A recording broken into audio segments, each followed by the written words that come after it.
And now, coming to you from the Pensado Media Center, powered by Westlake Pro. We got part 2 of our big band deep dive. You're going to enjoy the special guest you meet this hour. We've got the winners of our Avid contest. It is Christmas time. You're at the place. It's Pensado's place. Yay.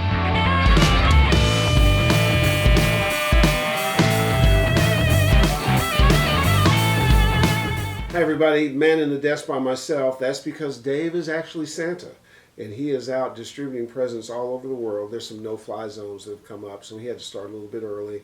Just wanted to tell you thank you for a great year. We intend for some big things to come your way next year. Thank you to all of our incredible sponsors. Before we introduce the segment, we've got the grand prize winner of the Avid contest, and they get to win this little gem right here. The Avid Pro Tools Quartet by Apogee. Ooh, look at that. Look at that special effect. So, who wins this? There's going to be 2 of them. The winners are Rachel Dolly. Congratulations, Rachel.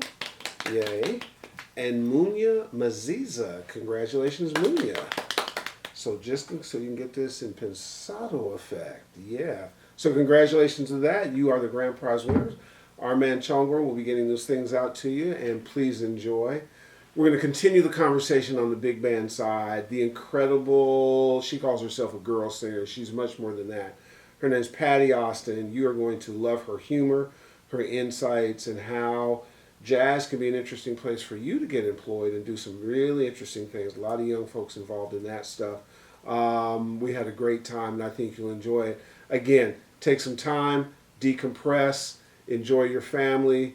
We'll be back. Thank you so much. At the end of this episode, you'll meet our team. They all want to say something to you, and you know we love you. Enjoy. See you soon.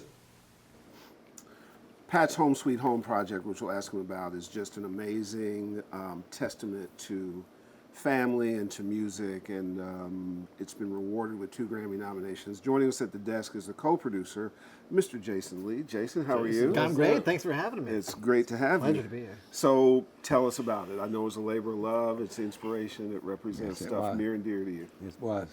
And he was there right all from the beginning. It started a year and a half ago. Mm-hmm. And the publisher asked me to write something new for big band. Mm-hmm. And so I thought about it, and I thought maybe I'll write a suite.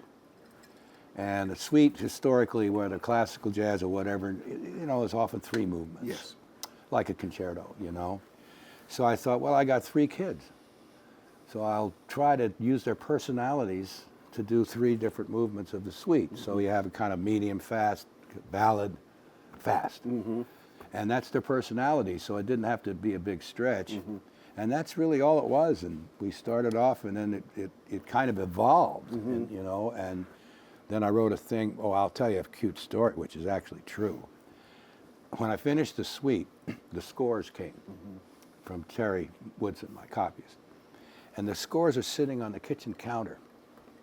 And my wife, Catherine, she doesn't read music or anything, but she can read words. So she sees, for my kids, she sees for Patrick, for Greer, for Elizabeth, and the 3 movements. And she goes over to the refrigerator. I remember she kind of turns around, and she says, so how come I'm not in the suite? Oops.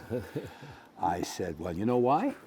Because I'm going to write something just for you. Just special, right? You were just waiting, absolutely. Did you? Yes, I did. And I wrote a piece for Arturo Sandoval. That actually, when we met in college, I played the trumpet. So I thought that's the way we do it. Mm-hmm. Well, now I had pieces for my kids, mm-hmm. for my wife, mm-hmm. and I thought, wait a minute, let's just keep going. This is an album about what I really am about, mm-hmm. Mm-hmm. And so I had a song called 52nd and Broadway, and I was fortunate enough to get Patti sing it. Patti Austin. And at 52nd and Broadway was Jazz City when I was in New York. Absolutely. And then I loved the album of the Basie Bomb, we used to call it. Remember the Atom Bomb mm-hmm, cover? Mm-hmm. All originals by Neil Hefti. Wow. That album turned me around when I was a kid. Just completely turned me around. So I did a tribute to Neil, and I wrote my version of Little Darlin' for Neil and the Basie Band. Mm-hmm. And now you can see where I'm headed. This is a very inside kind of an album. And Jason got involved, and we started planning out how we were going to record it. And it was like to try to put together the right guys and get Al Schmidt and get Capital A and all of that stuff. It took quite a few months because I cast that band and the personnel and everybody else like a movie director would cast a movie. Most certainly did. Everybody was very careful. And that's a good point. I mean, every record is different. I mean, especially as a producer, you're going to be doing different things every time. And with this record, when you're working, as you heard from the stories that you just heard, when you're working with guys like Pat, and through Pat, I've met Al, and I knew some of these key players that were going to be part of the record that you wanted to involve. And it's one of those things where you really have to know when to just step back and say, I'm not. There's no need for me to say to Pat, well, I think Major 36 is a little funky. Why? You know what I mean? Like this man knows what he's doing. Al Schmidt, all the players knew what they were doing. All the little pieces. So it was my main role in this project was just oversee everything, make sure everything was cool, make sure everybody was you know what I mean. And in your classic understated way, I was fortunate enough to have a seat at the table for some of it from the recording on, and I know how much your contributions meant to him, and I also watched you interact with people who are really killers that he cast so heavily: Arturo Sandoval, Peter Erskine, Tom Scott, Dave Grusin, Al Schmidt, Steve Jenowig, Patti Austin, Tierney. So, to be fair, the copyists, the stuff. I mean, when I was sitting just around greatness, and it was amazing to watch because what he described with the Frank Sinatra project happened with his project. So I would sit and say, they just did 9 songs like in 11 minutes, and they're like incredible. I watched Patti Austin start a vocal, do it to the end. Say, let me go back and do it one more time. I didn't like something. Do it one more time. Mic drop. Game, set, match. Moving on to the next thing, and just incredible. So to your credit, because what Jason's not telling you is that this is a formidable piece of executive talent coming up because he's left brain and right brain, and Pat is a taskmaster. Like you don't work in Pat's world without bringing it. Like you're not. He's got that Duke thing about him, like you better deliver. So kudos to you. I watched you. I appreciate that. Thank you so much, man. The one thing I also have seen that I think I want you guys to speak to is that there is this thing about jazz that I think is resurging amongst in the educational place, among young people. You're 31 years old, and you co-produced a record like this of masters that end up with 2 Grammy nominations. So, am I right? Is that trend? Do you guys see that trend? I really do. I mean, I was just watching. What was I watching the other night? I think I was watching SNL or something like that. There was a trombone and a trumpet back there. Like, so you've always seen it in little doses here and there, in like pop music and R&B music and things like that. But groups like Postmodern Jukebox, like stuff like that, they're really coming out and making jazz cool. You know what I mean? Cool again. There's folks doing things. And not to jump to another project of mine, but like that's part of the reason I did a record last year with an artist named Elliot Deutsch, and that was my big focus with him. He was a younger artist. We're both around the same age. All his band is young, and I was like, man, I want to make a big band record that feels like a big band record and represents what came before us, you know what I mean, but also has flavors of hip hop and R&B. And when I started to hear Elliot's writing, he would throw in like halftime hip hop and even metal, like double time, metal grooves on the kick drum and in jazz music. And it just sparked me. I'm like, I think I can work with that dude. You know what I mean? So yes, I think jazz is coming back big time.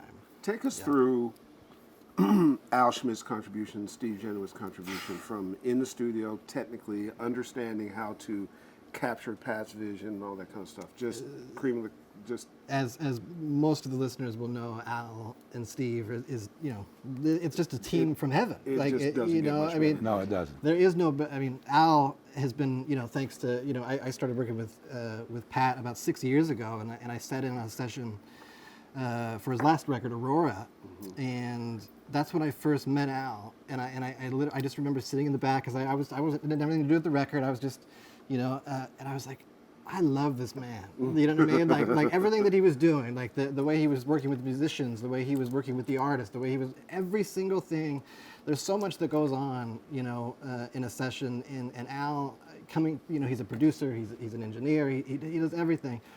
To watch that man's eyes, you know what I mean, in a session, he knows exactly what's going on. He knows everybody's job. He knows what they're doing, and he'll call you on it if you're not there. He will. You know what I mean? So you know, and Pat's worked with Al for several different occasions. How many records do you think you've done with Al? How many decades? Let's see. Yeah.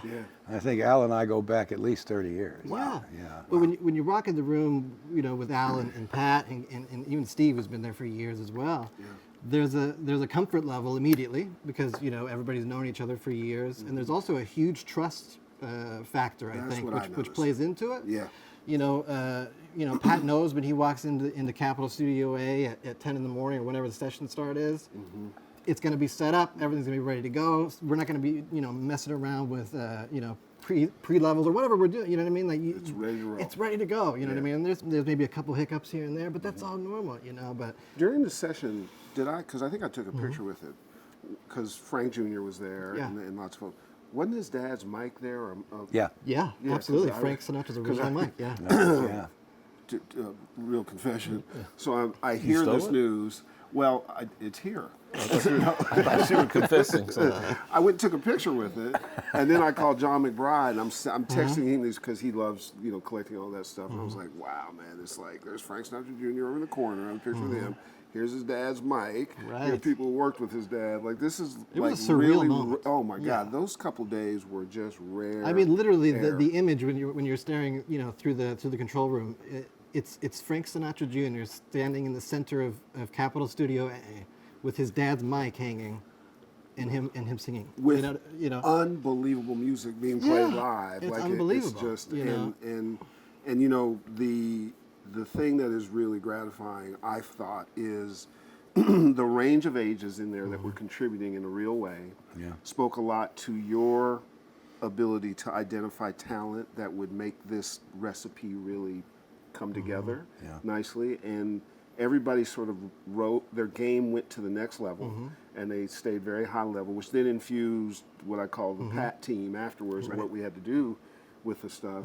It just was, for an old dog like me, an extraordinary thing to say, oh wow, the craftsmanship still exists. You know, it's amazing because as many times you go in with these players, and I've done it hundreds of times, it feels like it's the first time.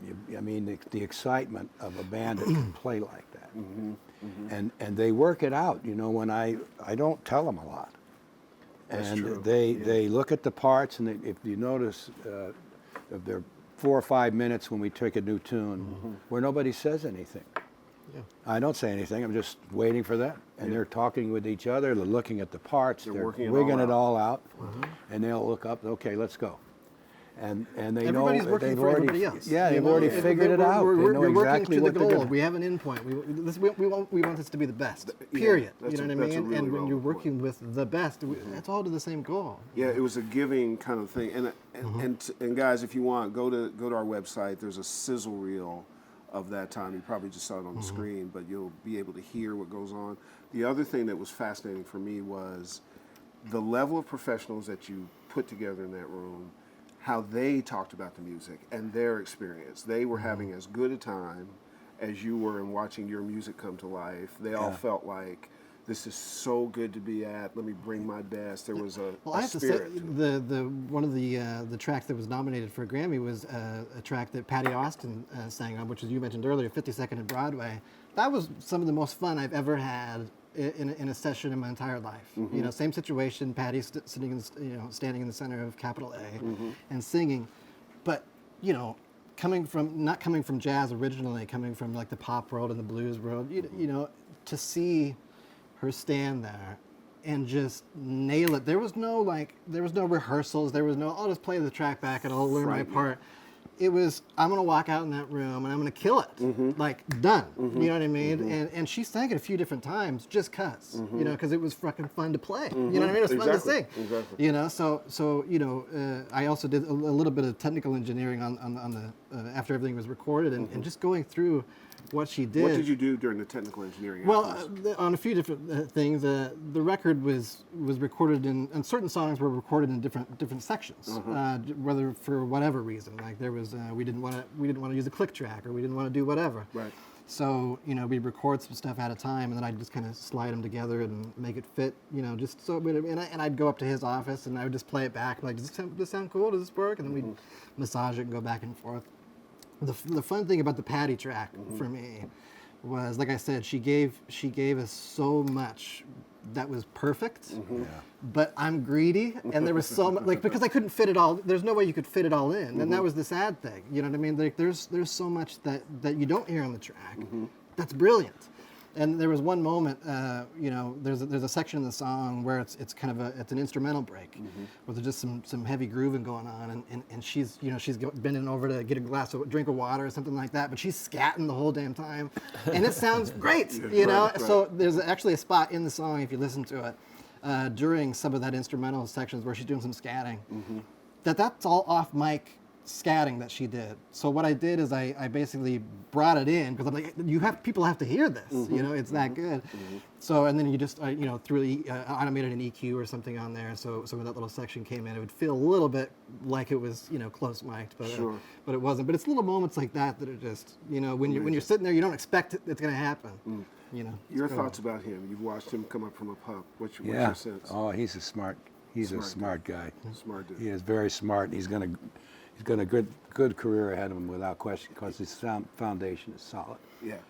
I mean, what we were talking earlier about mentoring, it's sometimes who you get around. You get around Al Schmidt, you're not going to get around anybody any better than Al Schmidt. That's right. And so you start to meet that, and then you start to realize what really good really means. Yeah, that's right.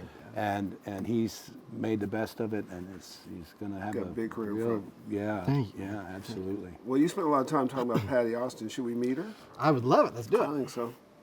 She calls herself a girl singer. You just heard Jason Lee talking a lot about her and everybody else. I know her professionally, and I know her personally, and every time I talk to this person, I'm inspired. We laugh like crazy. There's some big things coming, and her contributions to Home Sweet Home, which Pat and Patti will talk about. It is our pleasure to introduce you to the one, the only, the girl singer, Miss Patti Austin. Chocolabelle. No. Somebody called me that once. Is that right? Yes, running after me. Oh. Oh, God, Chocolabelle! How did that end up? I just said you're combining your dark divas, but it's okay with me. Go right ahead. Whatever turns you want. And actually, the woman was coming at me with a gift. Oh, God. And a friend of mine was trying to cut her off and say, no, that's and I'm going, no, let me get the gift yeah, first, absolutely. then we'll you work tell it her out. who I Yeah, am. absolutely. Now, the gift sucks. Just exactly. That's a whole other thing at that point in time. Definitely Chocolabelle, if it sucks. So, this lady comes in and sings, and I told you, I said earlier, my version of just watching, the art of from stem to stern. And you talked about how pros will go interpret it their way and decide what they're going to do, and then you hit the downbeat and they go. What's it like? Well, I mean, first of all, I can tell you this. As far as this particular tune, I told Jason, I said, if I can't get Patti Austin, I'm not going to do this tune. Wow. It was that clear for you. Nobody else is going to sing this but Patti. I'm so Wow. glad you said that. Me too. It's true. Because that was fun to sing. And baby, let me tell you. Most fun I've had with my clothes on for years. But there was a point where you were starting to undress, and I wanted to hear that version. I don't know where it went, but Yeah. so to be around. Look, you work with a lot of professionals, and you work with lots of different folks, and just in the way the world is. Your experiences of working at that level and that kind of stuff with those kinds of songs in this project, what was it like? Is that the gift that you wait for as a singer? Well, we've been having this discussion all day about categorizing music and categorizing people and just categorizing in general. And I've got two categories. I'm very Japanese. The Japanese have two signs in their astrological wheel. You can either be an apple or an orange. that's Forget, there's no gradation. Right. So I'm looking for great stuff. Period. And this great song comes to me that gives me an opportunity to fulfill my dream to play Judy Garland singing in A Star Is Born. Wow. For what was his name? Who played her love interest? Snoop Dogg. No, definitely not Snoop Dogg. No, James Mason. Okay. The marvelous number where she dances all over the living room and he commits suicide right after Right, that. it's perfect. Yeah. So, but I've always had a vision of wearing that white shirt and having on those capri pants and dancing around the room, doing a magnificent big band thing. So here this song comes, and I'm in my house doing my Judy and just cannot wait. And then they do the live recording with the band, and I cannot be there. I'm working, and I can't be there. And that is half of the dream, people, Right. is to be in the room with While the these players guys. play. Yeah. But I didn't get that experience, but I did get to sing it and interpret it, and it was just so fun to hear that song and think that I was going to have the opportunity to be the first person to wrap my little Absolutely. loins, my lyrical loins around it. And what you envisioned. Oh, my phone's ringing again. Let me see. Is that the FCC? There they Can't say are. lyrical loins. We'll have no lyrical loins around here. And then to have it be exactly what you envisioned it Well, to be. oh, much more. Yeah. You know, she took it to another place. I mean, you know, be really honest about this. I don't really like scat that much. I mean, I love Louis Armstrong. Yeah. When he scat, if you call that. Yeah. You know. But I remember that certain singers, when they started, they go shoo, and I'm thinking, oh, don't do that, please, don't do that. Yeah. And you know, Patty's the only person I can think of that when she starts to do that, I get chills all over. You know, It's because my dad it's was a just- trombonist. Maybe that's part of it. Oh yeah, he beat that into you. You will sound like an instrument. You as a singer, you're supposed to sound like the trumpet, like the trombone. What are you doing? And my father wasn't even German. And So I don't know and when how you that talk to happened. Patty on the phone, that's how she talks to you. So you have to respond that way. So Patty, one of the things that we've been friends since the award show, and now you're my best friend. And one of the things I'm noticing is there's a correlation between your personality, which is just magnetic and just Goofy. no, it's just so I can't describe it. It's bigger than life itself, and that's the way you sing. How could somebody with a personality like mine ever be a great singer like you? I'm a little on the boring side. I guess my question, No. Patty, is your personality comes through in everything you do, and that's what makes you great. And Well, I'm a Leo, and so I have an Oh, you're not astrological Japanese, then. responsibility to be bodacious and obnoxious. But and if I told you who some other Leos were, you'd say, duh, yeah. But I know a lot of singers. I was having a conversation with someone the other day about, with Greg Field, about Ella Fitzgerald, that she was tremendously shy. Very self-effacing, and you know, if you talked to her, she'd kind of look down and hello, you know, but would walk on that stage and walk in that studio and walk up to that mic something happens. Yeah. and be the empress of the universe, and finish and go, hi, how you know. And Michael Jackson was the same way. There may be more of those. Yeah, than the there other way. probably are more of those than the Yeah. other way. But I've decided to integrate being obnoxious with singing. but you do it And with- you're you laughing do- too hard and You too do it with fast. grace and style. That would be subnoxious. So obnoxious. Can what you have be taught in terms of singing? I mean, because Well, I mean, technically, I was taught. I was listening to Patrick talk about his environment. I think that music is so environmental. You know, I teach a lot of master classes, and I very often will have parents at master classes, and they'll come to me after and say, "What do I do to infuse music into my child's life?" I said, play it. I woke up in the morning and I'd hear Stravinsky's Firebird, and then I'd hear Big Mama Thornton, and I'd hear some Duke Ellington, and I'd hear some Stan Kenton, and then there'd be a little bit of Patsy Cline, and some Sousa's marching music, and Tito Puente, because my dad played trombone, so he loved anything that had brass on it. He used to listen to brass bands. He was conducted when he was a teenager by Sousa, so he had a thing for marching music.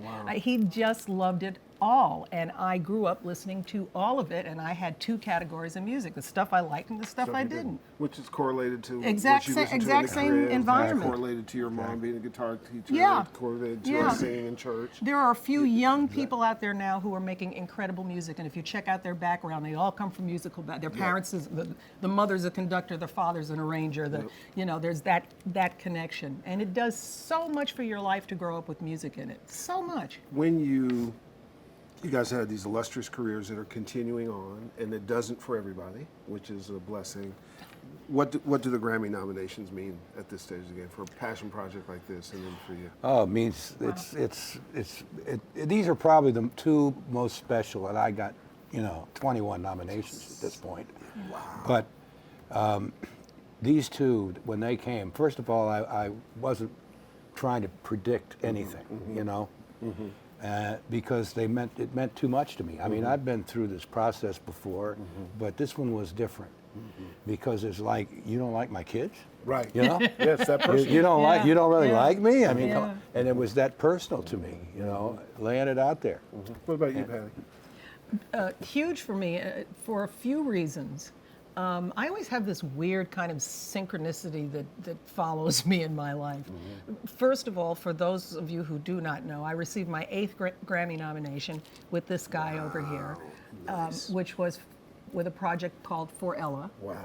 And Which you're still performing. which was really my first kind of vocal big band kind of record, because everything I'd done before that was either pop or R&B or not jazz, pseudo jazz, kind of jazz. I always call big band music and that style of jazz, I call it classical jazz, because it really kind of is, and that's the way the rest of the world perceives it. Yeah. The rest of the world thinks that is the American music. Right. The highest form of American music.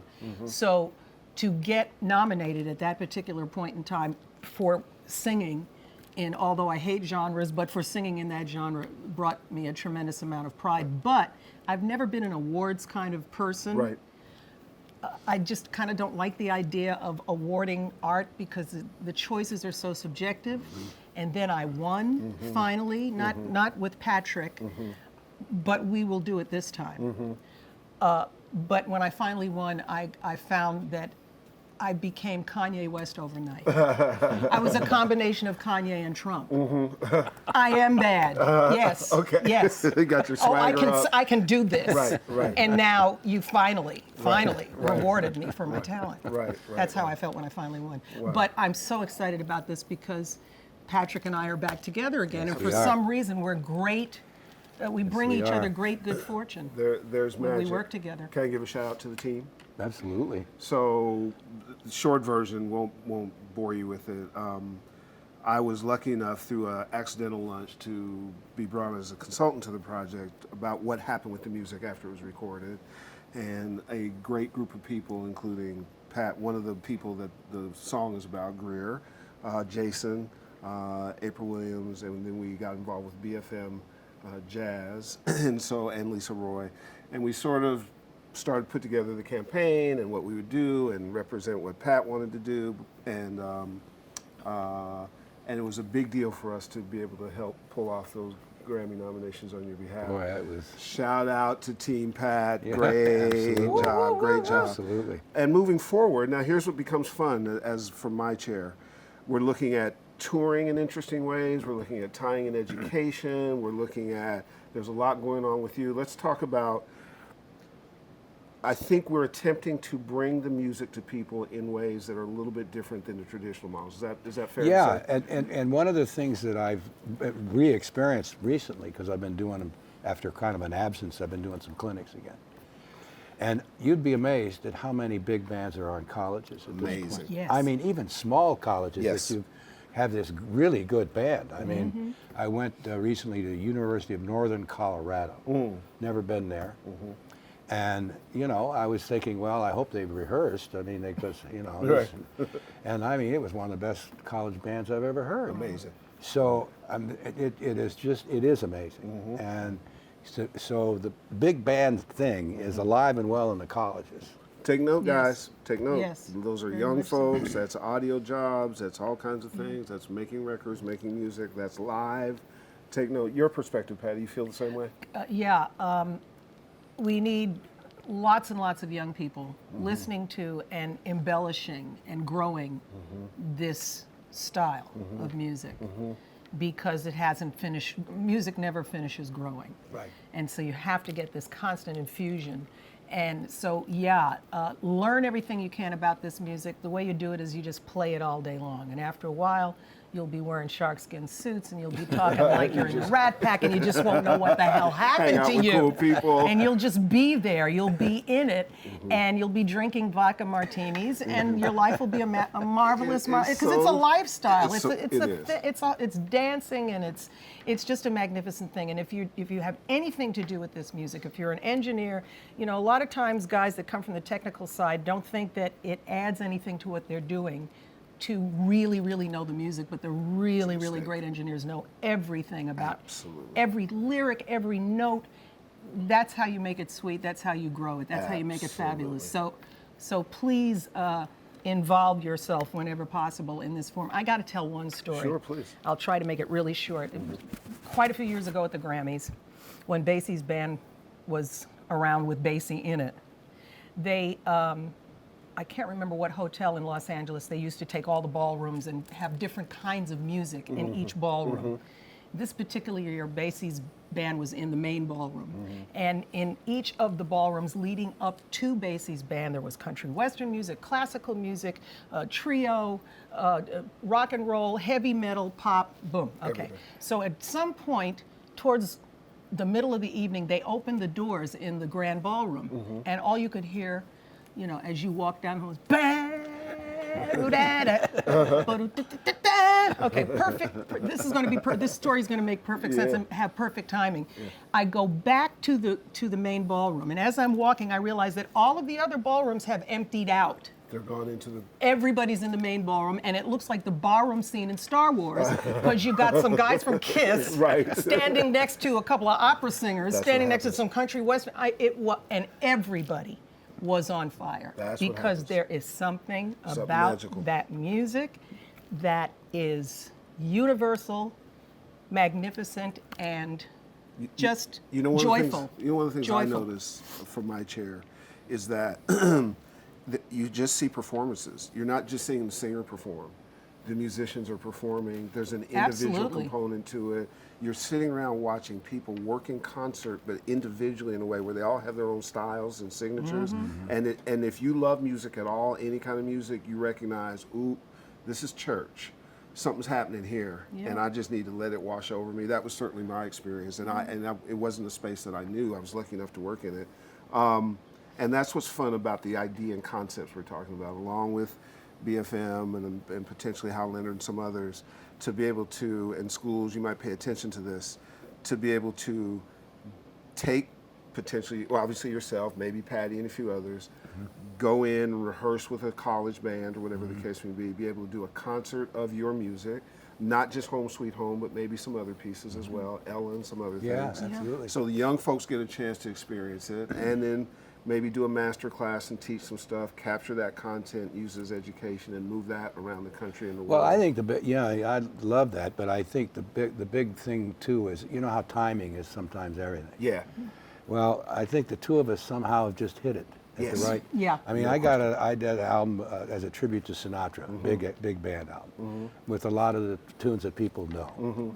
She did an Ella tribute album. We've got that. We've got new stuff. She's got her. It's amazing. And I think that we're at a point where we can really do some stuff that would be not only fun for us, but I think entertaining and very musical. There's stuff in the works, to say the least. I hope so. Not only that, with Home Sweet Home, my dear, somebody sitting to our left who is absolutely beautiful has a talk show coming up. Oh, that would be Patrick. That would be Pat. Sitting to my left, he qualified. I have. You didn't know? No. This is now yours. Dave and I are going to leave. And I see. No, don't do that. Okay, we'll stay.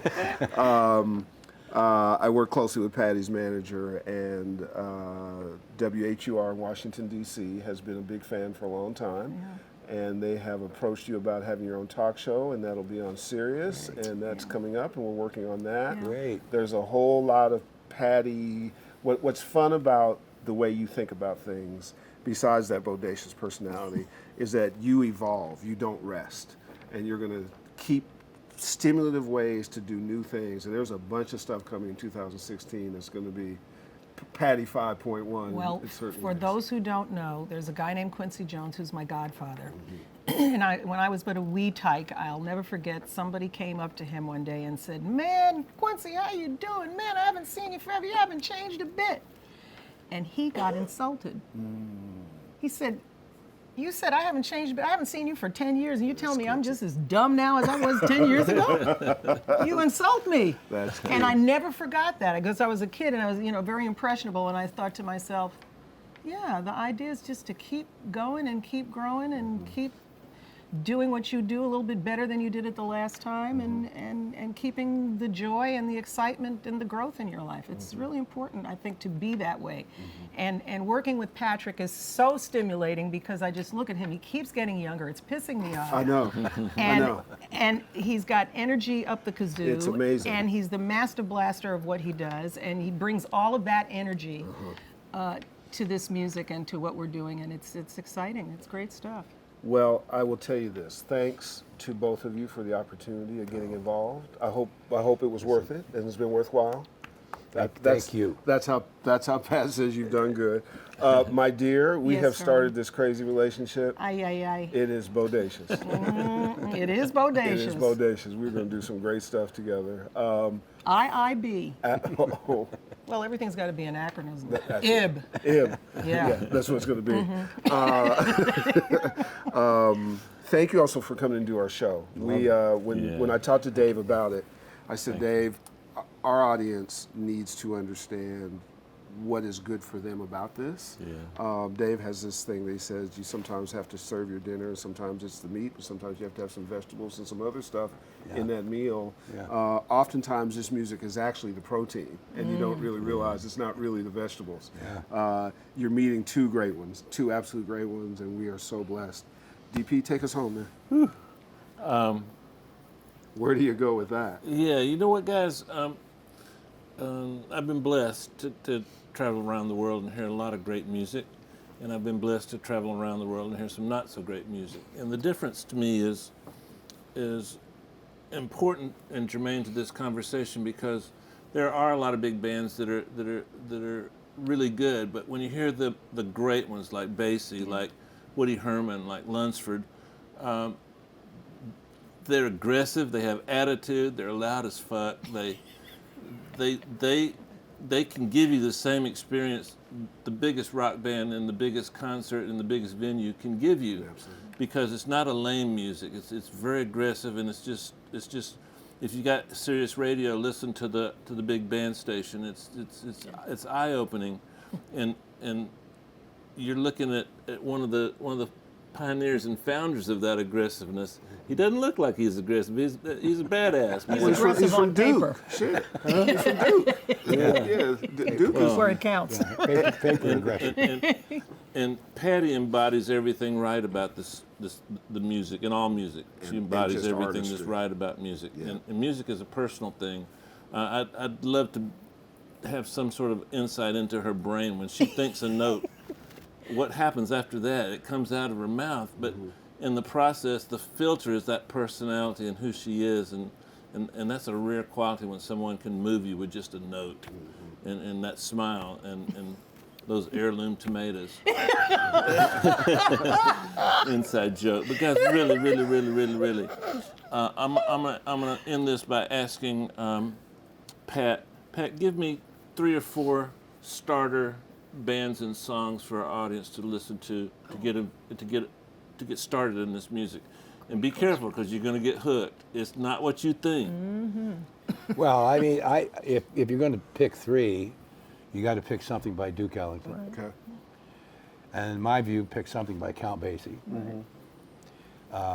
And then, you can go a number of places. I mean, there was an interesting, Stan Kenton had an interesting instrumentation. There was a band, Johnny Richards had for a while, that had French horns and stuff.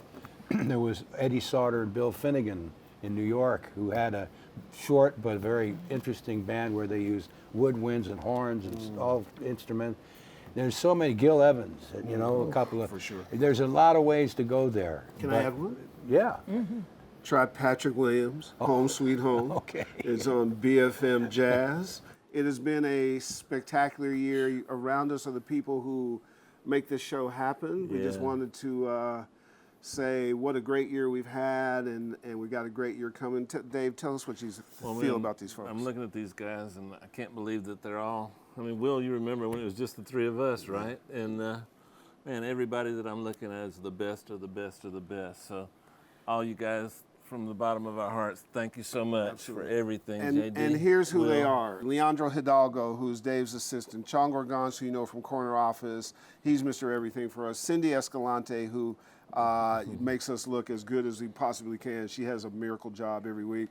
Directly behind me, the Chief Technology Officer of Westlake Pro Audio and our director, Jonathan Deans. JD. We've got Will Thompson, who you have now heard about for 5 years. Yeah, And the literally, Will Thompson. The lacrosse Will Thompson. For years, it was just me, Dave, and Will, and Yeah. we're still here. Sean Fabos, who is part of the Fab Factory title sponsorship that you started to see on our thing. Good things are going to happen with him and Dave in their new room. That's coming up. Darian Pasico, we snatched from another place where we used to be, and he is here and part of our team. And our editor, who gets all this stuff every week and turns into something to post, Robert Acevedo over here. This is Team Pensado. There's a couple of others when we do big events. You guys are wonderful. Let's all say goodbye to the thing. Have a great 2016. Have a happy holidays. Hug your family members. We love you. Pensado's Place. You're at the place? Pensado's Place. See you guys. See you guys. Bye-bye.